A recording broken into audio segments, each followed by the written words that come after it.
आता बातमी आहे लाडक्या बहिणींसंदर्भात। लाडक्या बहिणींची मोफत साडी योजना ही बंद होतीये। वस्त्रोद्योग विभागाकडून शासन निर्णय प्रसिद्ध करण्यात आलाय। एकनाथ शिंदे यांची ही योजना आर्थिक चणचणीमुळे ठप्प झाली आहे।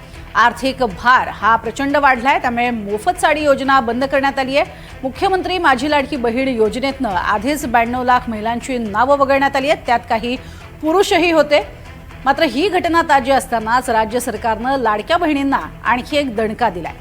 अंत्योदय शिधापत्रिका धारक कुटुंबांना दरवर्षी एक साडी मोफत देण्याची ही महत्त्वाकांक्षी अशी कॅप्टिव्ह मार्केट योजना सुरू करण्यात आली होती। मात्र ही योजना आर्थिक चणचणीमुळे बंद करण्यात आली आहे। वस्त्रोद्योग विभागानं याबाबतचा शासन निर्णय हा कालच काढलाय।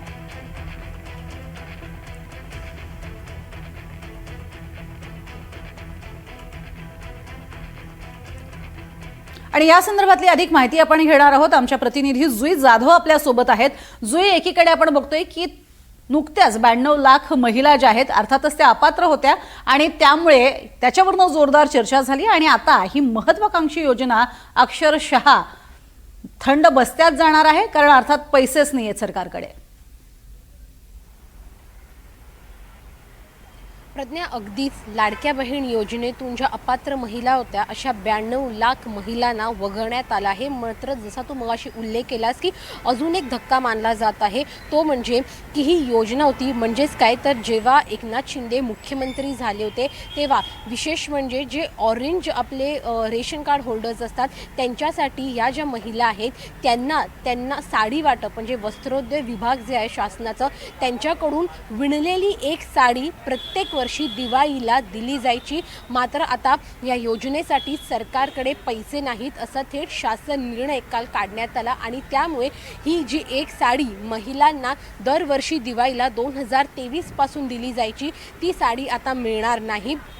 म्हणजेच काय तर अवघ्या 2 वर्षामध्ये ही जी योजना आहे ती देखील आता बंद पडणार आहे, कारण का शासनाकडे पैसे नाहीत।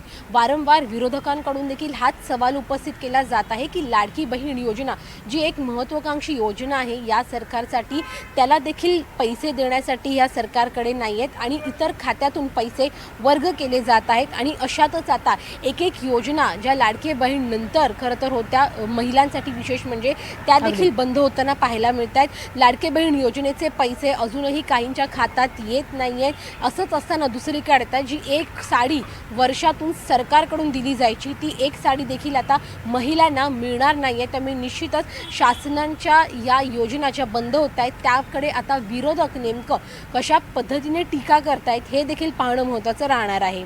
अगदीच, आणि त्यामुळे आपण बघतोय की एकीकडे मुख्यमंत्री आर्थिक शिस्त असायला हवी असंही म्हणतात आणि त्यामुळेच जी आत्ताची आर्थिक तंगी आहे त्यामुळे हा निर्णय घ्यावा लागतोय। तुर्तास धन्यवाद या संपूर्ण माहितीसाठी जुई।